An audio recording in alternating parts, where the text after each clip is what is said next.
देखिए, मैं आपको बताना चाहूंगा कि लगभग 80% जो अरावली का भूभाग है वो राजस्थान का है। और आप देखेंगे कि जिस तरीके से 20 नवंबर को जो एक जजमेंट जो आया है और उसमें जो 100 मीटर से कम की जो पहाड़ियां हैं उनको अरावली में कंसिडर नहीं की गई है। मुझे लगता है कि इस तरीके से हमारी पूरी जो ये सबसे पुरानी, विश्व की सबसे पुरानी जो पर्वत श्रृंखला है उसको पूरे तरीके से खत्म करने के लिए, और एक तरीके से आप देख सकते हैं कि जो खनन माफियाज हैं या जो तमाम चंद लोग हैं उन लोगों को रेड कारपेट बिछा के और इनवाइट किया गया है कि आप खोदो और ले जाओ। एक तरीके से बहुत पारिस्थितिकी और पर्यावरणीय संतुलन को बिगाड़ने के लिए ये सारी चीजें हो रही है। मुझे लगता है कि इसके बारे में पुनः विचार करना चाहिए। आज अगर ये अरावली पर्वतमाला नहीं होती तो लगभग पूरा राजस्थान जो है वो मरुस्थलीय हो जाता।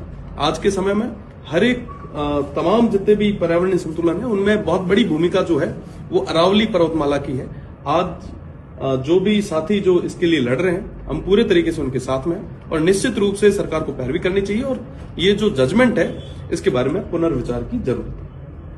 बीजेपी से बात हुई, उनका ये कहना है कि कोर्ट का आदेश है, हमारी तरफ से इसमें कुछ नहीं किया गया, तो इसको किस तरह से आगे बढ़ाएं? देखिए, सरकार की जिम्मेदारी होती है कि वो जनता की बात को मजबूती के साथ में कोर्ट के सामने रखे और अपना पक्ष और जनता का पक्ष मजबूती से रखने का जो काम है वो सरकार का है। आज के समय में जहां रायसेना हिल पे जहां राष्ट्रपति भवन और संसद जो बने हैं वो भी इसी अरावली पर्वतमाला पे बने हैं।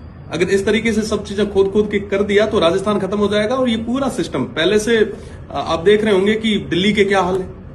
आज हवा वहां पे इस तरीके की है कि हवा के अंदर जहर है और अगर ये अरावली और तमाम चीजें अगर हमने खत्म कर दी तो आने वाले समय में यही हाल राजस्थान के हो जाएंगे। आप पहले ओरण गोचर आपने खत्म कर दी, खिजड़ियां आप आए दिन काट रहे हैं, फिर आप अरावली को पूरे तरीके से खत्म कर रहे हैं। आप चाहते क्या है?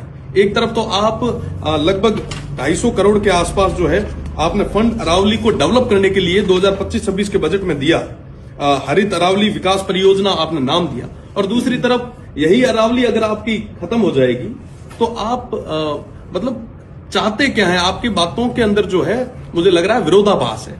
इन चीजों पे काम करने की बहुत ज्यादा जरूरत है। कितना प्रतिशत नुकसान होना है अरावली को इससे अगर ये होती है चीजें, और उसके बाद में मानसून और बाकी चीजों पे राजस्थान में क्या किस तरह का असर पड़ेगा? आप देखेंगे कि मानसून पूरे तरीके से खत्म ही हो जाएगा। आप आज के समय में अगर आप भूजल का संरक्षण की अगर मैं बात करूं या इकोसिस्टम की बात करूं, अगर 100 मीटर से कम की पहाड़ियां अगर काउंट करें तो लगभग 12,000 से भी ज्यादा जो पहाड़ियां हैं वो 100 मीटर से कम में आती है। और इस तरीके से लगभग 80 से 90% तक अरावली जो है वो पूरे तरीके से खत्म हो जाएगी और इसका जो बड़ा इफेक्ट जो है वो पर्यावरणीय संतुलन और इकोसिस्टम पे रहेगा। रेगिस्तान बढ़ेगा राजस्थान में अगर इस तरह से हो जाता है?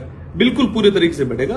अरावली जो है वो रेगिस्तान को और मरुस्थलीय तमाम चीजों को रोकने में एक बहुत बड़ी भूमिका उनकी रही है और साथ ही साथ अगर इस तरीके से अरावली खत्म होती है तो निश्चित रूप से इसका एक विषम परिणाम जो है वो हम सभी को। आपकी तरफ से एक बार बता दीजिए कैसे विरोध जताएंगे, कैसे क्या करेंगे अगर सरकार आगे नहीं बढ़ती है? हर तरीके से विरोध जताएंगे और निश्चित रूप से प्रदेश और केंद्र की सरकार को इस बारे में सोचना चाहिए। भाटी जी, एक तरफ तो क्या है कि हम गुरु शिखर की बात करते हैं, उसी गुरु शिखर को छोटा करने का प्रयास किया जा रहा है, लेकिन क्या है कि सरकार अपने खनन जो पट्टे दे रही है उनमें कई बार घोटाले भी पकड़े गए हैं।